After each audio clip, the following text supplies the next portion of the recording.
주님의 은혜로 축복합니다. 오늘은 이 말씀 열문화의 비유라는 이 본문에서 주님을 사랑하는 증거, 우리 한번 따라서 하겠습니다. 주님을 사랑하는 증거. 과연 나에게는 주님을 사랑하는 증거가 있는지, 주님을 사랑하는 것이 있다면 어떤 삶인지, 오늘 이 열문화의 비유를 통해서 주의 음성을 듣기를 축원합니다. 여러분, 이 누가복음 25장에 보면은 달란트 비유가 나오죠.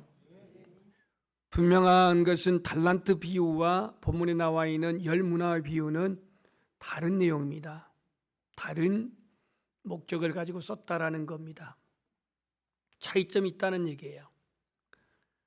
오늘 이 열문화의 비유는 예수님께서 승천하셔서 다시 이 땅에 오시기까지, 그러니까는 우리들로 말하면 예수 그리스도를 믿고 예수님이 이 땅에 재림으로 오셔서 그 구원받은 자를 부르시기까지, 이 과정에서 우리 그리스도인들이 어떻게 살아가야 할 것인가, 이것을 말해주고 있어요.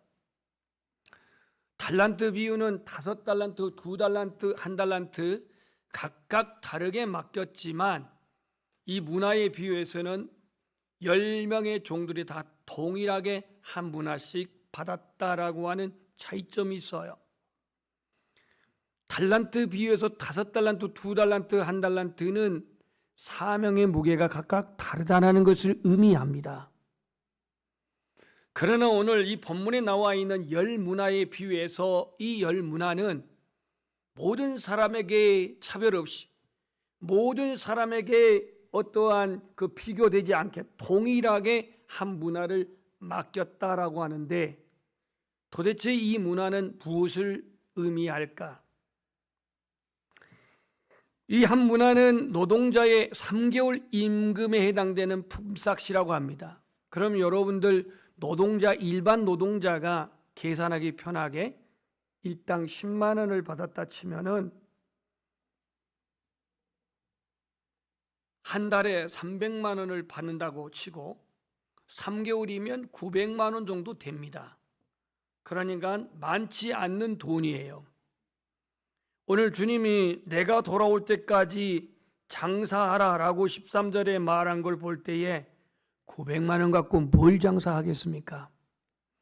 한 달란트라고 하면 근 37kg이 되니까 요즘 금값도 비싸서 뭐 엄청나게 많은 수억 되는 돈이겠지만 900만 원 정도에 해당된 돈 가지고 무슨 장사를 하겠냐라고 질문할 수가 있지만, 아무튼 본문에서는 장사를 하라고 명령을 내렸어요. 자, 오늘 여기서 예수님께서는 우리에게 동일한 문화를 맡겼는데, 이 문화가 도대체 뭐냐 이거예요. 그냥 돈의 가치로만 생각해야 할 것인가? 아니면 여러분과 제가 동일하게 가질 수 있는 게 뭐냐면 시간이에요. 그죠? 시간이 동일하지 않나요? 동일하잖아요. 24시간. 그리고 은혜가 동일하잖아요. 물론 받는 사람의 은혜에 따라서는 각각 차이는 있을 수 있지만, 주님이 은혜를 주신 데 있어서는 너나 나나 동일하게 구별 없이 그 은혜를 주시는데요, 은혜가 동일합니다. 또 이 복음도 동일합니다. 그러니까 오늘 이 한 문화는 어떠한 돈의 가치를 생각하기 전에 이 문화를 가진 종의 자세, 이 종은 이걸 어떻게 이 귀인이 왕권을 받아가지고 돌아올 때까지 이것을 장사하느냐 이건데요, 이걸 저는 성도들에게 맡기신 복음 전파의 사명으로 전제를 하고 말씀을 전개해 보겠습니다. 예수님께서 이 땅에 오셔가지고 십자가 지시고 구원하신 이후에 승천하셨다가 이제 다시 오신 날까지는 그야말로 예수님이 왕권을 가지고, 만왕의 왕의 왕권을 가지고 이 땅에 오실 텐데, 그 오실 때까지 재림을 기다리는 우리 성도들이 동일하게 순종해야 할 그 일이 뭐냐 이거예요. 오늘 저는 복음 전파, 복음 전하는 거, 왜냐하면 예수님은 제자들에게, 성도들에게 이거를 당부했으니까요. 그러니까 예수님이 다시 오심을 기다리는 재림의 신앙을 가진 성도들은 동일하게 한 문화씩 맡겨준 이 주님의 명령에, 이 주님의 사명에, 복음 전하는 사명으로 온전히 감당하는 우리 모두가 되기를 축복합니다.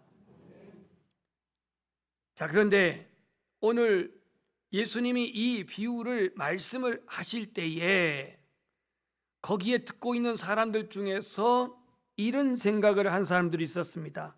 하나님 나라가 당장에 나타날 줄로 생각함이러라. 하나님 나라가 당장에 나타난다. 이건 무슨 근거로 이런 얘기를 했냐면 바로 앞 단락에서 보면은요, 19장 9절에 예수님께서 이 삭개오에게 이런 말합니다. 오늘 구원이 이 집에 이르렀으니 이 사람도 아브라함의 자손임이로다, 이 말을 했어요. 그러니까 듣고 있는 사람들, 특히 예수님의 기적과 표적과 그의 행적을 놓고 봤을 때에 분명히 자기들이 믿을 만한, 기대할 만한 메시아가 분명할 것이다 기대하고, 이제 하나님의 나라가 당장에 나타날 줄, 이루어질 줄 생각을 했는데 예수님은 그 생각이 잘못됐다라고 하는 것을 이 비유를 통해서 말씀을 합니다. 이제 비유 시작이 12절에 나와요. 어떤 귀인이 그랬어요. 어떤 귀인. 이 어떤 귀인이 상징하고 있는 이 귀인은 예수 그리스도로 오늘 여기서 뜻하고 있습니다. 왕위를 받아가지고 오려고 먼 나라로 갔다. 먼 나라로, 아버지의 나라로 천국으로 승천했다가 그 왕권을 받게 된 다음에는 돌아온다. 그러니 내가 너희들에게 내가 없는 그러한 위치에서 이 문화를 하나씩 다 맡길 테니 내가 올 때까지 이걸 가지고 장사해서 잘 관리하도록 해라. 이런 말씀을 했다라는 겁니다. 그런데 14절 보니까 이런 말씀이 있어요. 그런데 그 백성이 그를 미워하여, 누구를 미워했냐면 왕권을 받으러 간 이 사람을 미워하여 사자를 뒤로 보내어 이르되 우리는 이 사람이 우리의 왕됨을 원하지 아니하나이다. 이런 반응자들이 나타났습니다. 오늘 이 열 문화의 비유 속에서 왕권을 가지러 귀인이 떠났는데 그 왕권을 받기를 원치 아니하는 사람이 있었다. 귀인을 싫어했다. 왕권을 받으러 간 사람을 배척했다 이거예요. 그래서 그 왕권을 받지 못하도록 별도로 그러한 비밀 사신들을 보내가지고 우리는 왕됨을 원하지 아니합니다 라고 이렇게 반대하는 사람들이 있었다 이거예요. 왜 예수님께서는 하나님 나라가 당장에 임할 줄 알았던 백성들의 생각을 틀렸다고 하면서 이 얘기를 하고 있느냐 이거예요. 예수님 당시에 예수님이 유월절 날 십자가 지신 거 아시죠? 이 유월절 이 즈음에 누가 헤롯 대왕이 죽었어요. 헤롯 대왕이 죽어가지고 이제 명실상부한 왕이 없으니까 이스라엘을 다스릴 왕을 세워야 되는데 이 왕을 세우려면 당시 로마의 통치를 받고 있었기 때문에 로마에 가서 황제의 제가를 받아야 돼요. 이 당시 헤롯 왕의 장남인 아켈라오라고 하는 이 아들이 이제 왕위 계승을 해야 되는데 로마의 식민지하에 있는 이스라엘은 로마의 황제 시저의 제가를 받아야 돼요. 그런데 이 아켈라오를 싫어한 이른바 반대파들이 봉기를 일으키면 여기서 잘못하면 죽으니까 사신을 별도로 뒤로 보내가지고 로마에 보내서 50명이라고 하는 사절단을 보내가지고 우리는 아켈라오를 왕으로 맞이할 수 없습니다 라고 하는 이러한 정책을 편 거예요. 그런데 오늘 본문의 15절을 보니까 귀인이 왕위를 받아가지고 돌아왔다 그랬는데요. 이 얘기는 아켈라오라고 하는 이 왕이 로비를 잘하고 정치적인 그러한 역량을 발휘해가지고 로마 가이사 왕제의 지가를 받아서 왕권을 가지고 돌아왔다 이 말이에요. 자기가 왕이라고 하는 권한을 가지고 자기 고국으로 돌아왔는데 자기의 반대파들을 어떻게 하겠어요? 숙청하겠죠. 쟤네들이 나를 지원하지 않았어? 나를 지지 않았어? 그래서 오늘 이 왕이 돌아와가지고 그 자기를 인정하지 아니한 사람들을 어떻게 했냐면 27절에 내가 내 왕됨을 원하지 아니하던 저 원수들을 이리로 끌어다가 내 앞에서 죽이라 이렇게 말을 했어요. 자, 이것을 오늘 예를 들었는데 예수님은 하나님 나라가 당장 이루어질 줄 알았던 이들에게 아니다.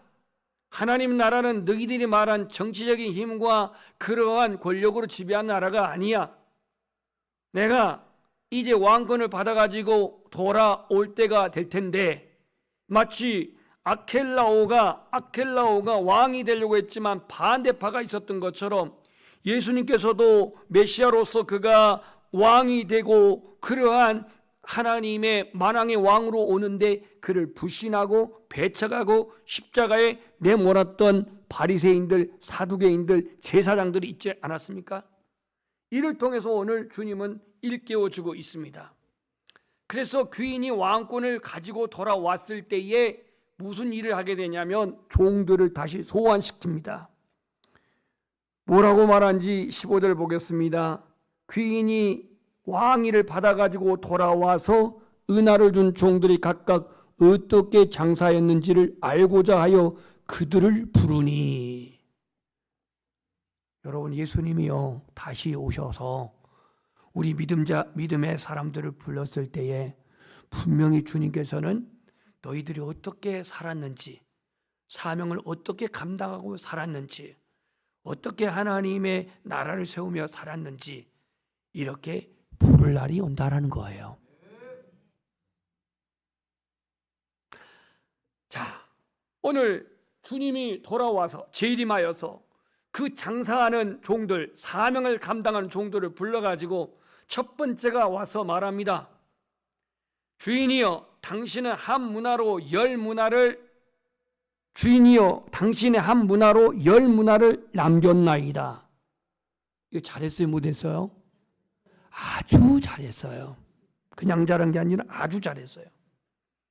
10배나 남겼대. 10배나. 이게 보통 잘한 게 아닙니다. 그랬더니 오늘 주인이 뭐라고 말하냐면 잘하였도다 착한 종이여, 네가 지극히 작은 것에 충성하였으니 10고을 권세를 차지하라 그랬어요.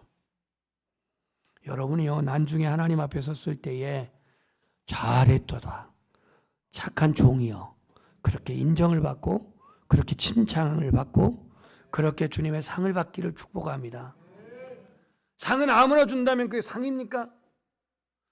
아무나 칭찬한다면 그게 칭찬이냐고요? 어떤 규정이 있을 것이고 어떤 원칙이 있을 거 아니겠습니까? 이 사람은 무엇 장사를 했는지 그게 여기에는 본질이 아니에요. 그리고 주님이 얼마나 많이 남겼느냐 이거를 지금 여기서 차별을 하거나 계산하거나 그게 본질이 아니에요. 다만 그의 태도입니다. 충성된 태도. 작은 일에 자신이 어떻게 했는지, 남들이 보든 안 보든 나는 하나님 앞에 변함없이 주님을 사랑했는지, 남들이 어찌하든 말든 나는 영혼을 사랑하고 복음을 전했는지, 주님은 그 과정, 그 태도를, 그 자세를 주님은 보시는 거예요. 그래서 열 문화 갖고 온 사람이 그렇게 말을 했습니다. 이번에는 두 번째가 등장합니다. 18절에 주인이여, 당신의 한 문화로 5 문화를 만들었나이다. 이 사람은 어땠어요? 잘했어요. 그런데 주님은 10문화, 5문화 남긴 사람, 너는 더 잘했다, 덜 잘했다 이걸 바라지 않아요. 그 사람에게 너도 5고을을 차지하라 이렇게 말씀했습니다. 자, 이번에 세 번째 사람이 나옵니다. 20절에 그는 주인이여 보소서 당신의 한 문화가 여기 있나이다. 내가 수건으로 쌓아두었나이다. 여기까지 자신의 한 문화를 가져온 것을 내놓고 그 다음에 하는 말이 뭐라고 하냐면 이는 당신이 엄한 사람인 것을 내가 무서워함이라. 당신은 두지 않는 것을 취하고 심지 않는 것을 거두나이다 라고 하는 이런 변명을 하게 됩니다. 여러분, 이 본문에는 한 문화를 받은 사람이 모두 몇 명이었어요? 10명이었어요. 그럼 7명은 어디 갔을까요? 여기서 7명이 어디 갔느냐가 본질이 아닙니다.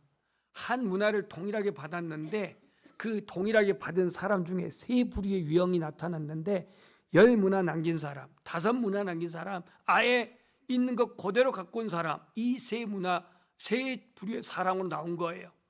그러니까 나머지 7명은 나름대로 몇 문화를 남겼는지 어쨌는지 그건 알 수가 없지만 여기서는 그게 문제가 아니고 세 유형 속에서 나는 어디에 속했느냐, 이게 지금 본질이에요. 한 문화를 갖고 온 사람, 이 사람은요 주인을 불신했습니다. 어떻게 불신했습니까? 오늘 주인은 엄한 사람이라고 말해요. 그래서 내가 무서워했대요. 여러분, 예수님이 엄한 사람입니까? 하나님이 무서운 하나님이십니까? 여러분들이 내가 할 일을 안 했다고 해서 하나님이 벌 주시고, 내가 해야 할 일을 안 했다고 주님께서 징계 주시고, 내가 감당할 일을 감당하지 않았다고 해서 주님께서 심판하시는 그러한 엄한 하나님으로 안다면 우리는 다시 한번 우리의 생각을 바꿔봅시다. 당신은 엄한 사람이라 하는 것은 이 한 문화를 받은 사람은 남길 생각조차도 하지 않았고 도리어서 그 원본을 까먹어 버리면, 원금을 까먹어 버리면 어떤 주인의 책망을 받을까, 이게 또 두려워서 그는 아예 장사도 안 했습니다. 안 했어요. 오늘 우리는 그 왕됨을 원하지 아니합니다라고 14절에 말한 것처럼 예수 그리스도가 메시아 되기를 원치 않는 사람, 예수 그리스도가 구원자 되기를 원치 않는 사람, 예수 그리스도가 만왕의 왕이 되기를 원치 않는 사람들은 자신에게 문화를 맡긴 것, 문화 관심 없어, 장사 관심 없어, 사명 관심 없어, 오로지 자기중심적으로 살아가면서 너 왜 한 문화 그대로 가져왔냐? 그러니까 당신은 무서운 사람입니다. 당신은 엄한 사람입니다. 당신은 도대체 심지도 않고 거둡니까? 이러면서 자기의 게으름과 나태함과 무책임함을 궁색한 변명으로 돌립니다. 여러분, 우리가 살아있을 때까지 유일한 기회인데 하나님이 나에게 한 문화를 맡긴 이상은 그 문화를 땅에다 파묻어두는 한 달란트 사람처럼, 오늘 수건에 싸놓은 사람처럼 하지 아니하면서 변명하고 합리화시키며 엄한 사람이다, 당신은 심지 않는 것을 거둔다라고 하는 이러한 궁색한 변명으로 자기 자신을 합리화하지 마시고 나에게 한 문화를 맡기신 그 주님의 뜻을 따라서 그것을 온전히 가지고 하나님 앞에 사명을 감당하는 우리 연양의 모든 가족들이 되기를 축복합니다.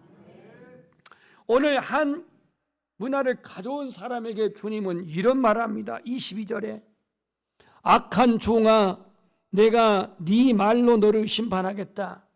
그러니까 오늘 주님은 이 사람에게 악한 종이라고 말합니다. 내가 내 말로 너를 심판하노니 너는 내가 거두지 않는 것을 취하고 심지 않는 것을 거두는 엄한 사람 일로 생각했냐라고 말합니다. 그렇게 생각됐다면 차라리 은행에다 맡겨가지고 이자 같이 가져오지, 그것도 하지 아니한 이 한 문화 가져온 이 사람에게 그것을 빼앗아서 10문화 있는 사람에게 주어버립니다. 이 사람은 주인의 명령, 오늘 본문 나와 있는 귀인의 명령을 가볍게 여긴 거예요. 주인을 오해한 거예요. 엄한 사람으로 오해한 거예요. 그러면서 자기의 나태함과 게으름과 자기의 무지함을 변명으로 일관하고 있습니다. 여러분, 오늘 우리에게 이 한 문화를 맡기신 주님의 뜻을 압시다. 이 한 문화는 동일하게 하나님이 모든 구원받은 성도들에게 주어지신 은혜인데 이 은혜를 활용하지 않고 이 은혜를 사용하지 않고 이 사명을 감당하지 않고 수건에 그냥 쌓둔다? 여기서 무슨 열매를 기대할 수가 있겠습니까? 그래서 오늘 우리는 이 열무나의 비유를 통해서 우리에게 주님이 하시는 그 의도를 우리가 함께 생각해야겠는데, 예수님께서는 우리에게 한 문화를 통해서 재림하실 때까지 우리에게 사명을 감당하라고 부르신 거예요.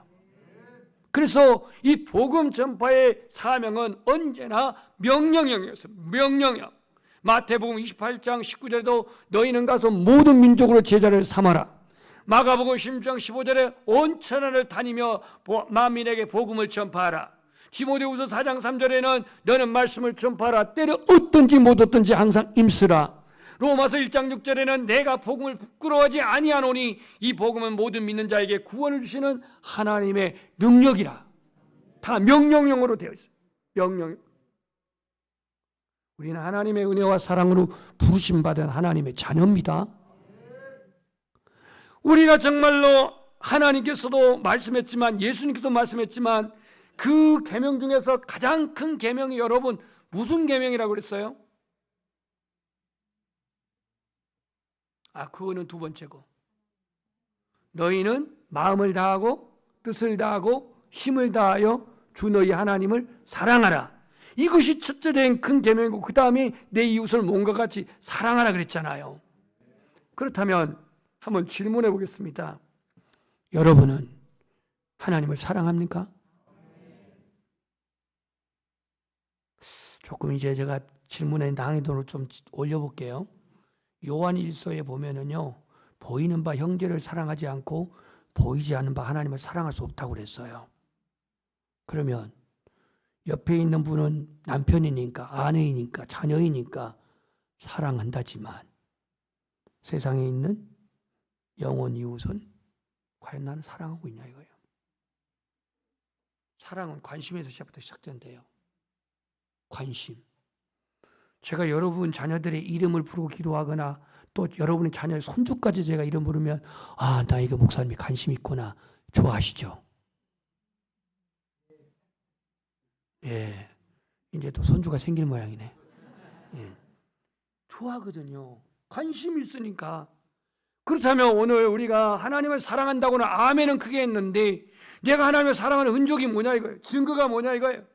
보이지 아니하는 뭇 형제를 사랑하지 않고 하나님을 사랑할 수 없다고 말했는데, 보이는 하나님 형상대로 지음받은 이웃, 내가 사랑해야 할 이웃, 내가 정말로 품어야 할 이웃, 내가 축복해야 할 이웃, 그 이웃을 사랑할 때에 하나님을 사랑하는 증거임을 믿습니다.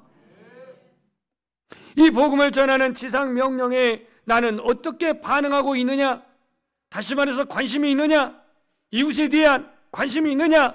그 영혼의 구원 관심이 있느냐? 그 영혼이 예수 믿고 구원받는 것 관심이 있느냐? 내가 침묵하고 있는 것, 내가 전하지 않는 것, 여기는 저마다 이유가 있습니다. 거절당하는 것에 대한 두려움 때문에, 또한 복음에 대한 불확실 때문에, 내 자신의 구원 확신이 없기 때문에 주저하고 망설이고 외면하고 침묵하고 거절하는 오늘 이 모습 속에서 내가 어떻게 주님을 사랑한다고 감히 그렇게 말할 수가 있냐 이거예요. 바울은요, 빌립보 교회 성도들에게 말했습니다. 너희가 예수 그리스도를 참으로 증거하나 외모로 증거하나 증거되는 이는 그리스도인이 내가 기뻐하리로다 그랬어요. 다시 말해서 저 사람이 예수를 믿고 안 믿고는 그건 주님의 영역이고, 내가 예수 그리스도를 전할 때 때로는 사명감에 기쁨으로 전할 때 있지만 때로는 교회에서 나가자고 해서 전할 때가 있고 하자고 해서 할 때도 있고 그러는데, 억지로 하든 내가 중심으로 하든 증거되어진 이는 그리스도인이 나는 이를 기뻐한다고 그랬어요. 오늘 내게 한 문화를 가졌는데 수건 속에 지금 그냥 싸두고 있는 분이 있다면 시들어버린 내 영혼 전도에 대한 사명이 다시 회복되기를 축복합니다. 복음은 믿는 자에게 구원 주신 하나님의 능력입니다. 바울은 내 몸에 예수님의 흔적을 지니고 있다고 갈라디아 6장 17절에 말했습니다. 복음을 전하면서 외면당하는, 거절당하는 흔적도 흔적이고, 복음을 전하여 문 영혼이 구원받고 주께로 돌아온 것도 전도의 흔적이고, 오늘 어떠한 모양으로도 복음과 함께 사는 흔적이 저와 여러분에게 새겨지기를 주님의 이름으로 축복합니다. 오늘 귀인은, 주인은 이 한문화 수건에 싸놓다가 갖고 온 이 사람에게 주님은 뭐라고 말하냐면 악한 종이라고 말하고 있고, 그 있는 것을 빼앗아서 열무나 있는 자에게 주라고 말합니다. 이렇게 말하면 본전이라도 갖고 온 게 어딘데, 이렇게 말하려고 그랬죠. 주님은 여기서요, 본전 문제를 말한 게 아니에요. 금액 문제를 말한 게 아니에요. 얼마나 많이 남겼느냐, 그걸 지금 보는 게 아니에요. 네가 나의 명예 주인으로서 내가 명령을 했는데 그걸 네가 들었느냐, 순종했느냐, 그렇게 살았느냐, 이 과정, 삶의 과정을 주님 보신 것이지 네가 이만큼 남겼냐, 이걸 지금 주님 평가하고 있는 게 아니에요. 장사에서 수익을 창출하여 이득을 보고자 이렇게 주님은 한 문화를 맡긴 게 아니에요. 이게 목적이 아닙니다. 그들이 맡은 일에 충성했는지 그 자세를 보는 것이고, 주인의 뜻을 헤아려 그들이 순종했는지 그것을 보는 것이고, 그 충성도에 따라서 주님은 오늘 상을 주셨던 것을 기억할 수 있습니다. 11절 말씀으로 돌아가서, 이는 자기가 예루살렘에 가까이 오셨고 그들은 하나님의 나라가 당장에 나타날 줄로 생각했다 그랬는데요, 우리 한번 따라서 하겠습니다. 하나님의 나라는 정치적으로 힘이 지배하는 나라가 아니다. 그들은 힘이 지배하는 그 나라, 로마를 격파하고 예수 그리스도가 힘 있는 힘으로 나라를 지배하는 하나님의 나라를 기대했는데, 주님은 그 하나님의 나라가 아니라, 따라서 합시다. 하나님 나라는 복음이 선포되어지고 이런 영혼을 찾을 때, 이때 하나님 나라가 세워지는 거예요. 여러분들이 혹 내가 복음을 전했거나 설득을 했거나 아니면 뭐 밥을 사줬거나 아니면 뭐 전도지로 직접 전했거나 해서 예수 그리스도를 믿는 사람이 한 사람이라도, 한 영혼이라도 내게 존재하고 있다면 이것은 하나님 나라에 여러분이 벗어들일 면류관인 줄 믿습니다. 왜냐하면 빌립보 교회의 성도들에게 4장에서 보면은 나의 면류관이라고 그렇게 소개하고 있습니다. 구원받은 저 영혼들, 바울로 말미암아 그들이 가르침을 받았던, 양육을 받았던, 전도를 받았던 그 믿는 사람이 바로 하나님께 드릴 면류관이라고 했어요. 면류관. 오늘 이 주인의 뜻에 부응하여 문화를 남긴 이 종들, 말씀에 순종하여 맡은 바 사명을 감당하는 성도의 모습을 보여주고 있습니다. 하나님은 우리에게 사명, 은사, 기회, 시간, 이 모든 것들을 선용하도록 한 문화를 맡기셨는데, 주님의 기준은 따라서 하겠습니다. 결과보다도 마음의 태도를 보신다. 오늘 성도의 삶의 열매를 찾으시는데 한 문화를 가지고 얼마나 성실하게 충성했는지, 신앙의 형태와 헌신이 각각 다른 형태로 나타나지만 순종의 분량대로 칭찬하고 보상을 내리신 주님이셨어요. 주님은 능력의 차이, 세상에는 능력의 차이를 가지고 대접해주고 대우해주고 이게 세상적인 기준이라면, 주님은 작은 일에 충성하는 이 차이를 보고 계신 줄 믿습니다. 그래서 오늘 지극히 작은 일에 충성하였으니 라는 이 칭찬의 말씀이 17절에 나와 있는데, 오늘 저와 여러분이 한 문화를 맡았다면 이 한 문화를 수건 속에 그냥 주님 오실 때까지 주구장창 싸매두지 마시고 집에다가 감춰두지 마시고 이것을 활용하여서 예수 그리스도가 증거되어지고 선포되어지고 예수 그리스도가 구세주로 그렇게 외쳐질 수 있기를 주님의 이름으로 축복합니다. 왕의 자격을 인정하지 않고 거부한 자들은 다 벌을 받았다고 말하고 있는데, 결국은 예수 그리스도를 배척한 사람들은 다 심판의 대상이 될 수밖에 없었습니다. 오늘 하나님의 다스리심을 거부하고 하나님께 다스림 받기를 거부하고 불순종하는 자들, 결국은 하나님의 심판을 받게 될 것이라고 경고하고 있습니다. 자신의 불순종, 자신의 게으름, 자신의 나태함, 이것을 합리화하지 말고 내가 게으르고 나태하고 내가 태만한 것은 믿음으로 살지 않는 삶의 하나의 증거라는 것을 기억하십시오. 심판 때에는 분명한 주님의 거기에 따른 책망이 있기 때문이죠. 오늘 믿음과 사명을 가지고 사는 한 문화를 가진 저와 여러분은 끝까지 우리에게 그 문화를 맡기신 이 귀인, 이 주인의 뜻을 받들어서 오늘 이 하나님 나라를 세운 데 있어서 내게 주어진 이 문화, 시간, 내게 주어진 이 하나님의 그 사명, 그리고 그 기회, 이것을 온전히 헌신적으로 사용하여서 나로 말미암아서 한 영혼이 주께로 돌아와 하나님의 나라가 든든하게 세워지는 그러한 축복이 함께하기를 주님의 이름으로 축원합니다. 우리 찬송